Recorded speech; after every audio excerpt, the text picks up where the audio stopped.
Hello, and welcome back to our Scrum Study course on a guide to the Scrum body of knowledge.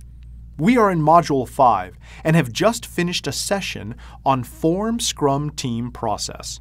In this module, we're going to learn about the Develop Epics process. The inputs to this process are Scrum Core Team. The Scrum Core Team consists of the Scrum Team, the Scrum Master, and the Product Owner as described in Section 3.3.1. Project Vision Statement. The Project Vision Statement is described in detail in Section 8.1.3.2. The tool used in the Develop Epics process is User Group Meetings. User Group Meetings. User group meetings involve relevant stakeholders who are primarily users or customers of the product. They provide the Scrum Core team with first-hand information about user expectations. This helps in formulating the acceptance criteria for the product and provides valuable insights for developing epics. These meetings also promote buy-in for the project and create a common understanding among the Scrum Core team and relevant stakeholders. The outputs of the Develop Epics process are epics and personas. Epics.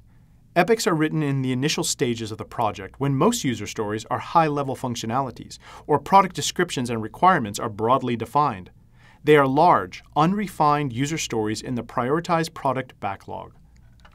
Once these epics come up in the prioritized product backlog for completion in an upcoming sprint, they are then broken down in smaller, more granular user stories. These smaller user stories are generally simple, short, and easy to implement functionalities or blocks of tasks to be completed in a sprint. Personas. Personas are highly detailed fictional characters, representative of the majority of users, and of other stakeholders who may not directly use the end product. Personas are created to identify the needs of the target user base. Creating specific personas can help the team better understand users and their requirements and goals. Based on a persona, the product owner can more effectively prioritize features to create the prioritized product backlog. Creating a persona involves assigning a fictional name and preferably a picture, like a stock image, to the character. The personas will include highly specific attributes such as age, gender, education, environment, interests, and goals. This brings us to the end of our session on Module 5, which dealt with the Develop Epics process. I look forward to seeing you in our next session on the Create Prioritize Product Backlog process. Until then, goodbye, and thank you for learning with us.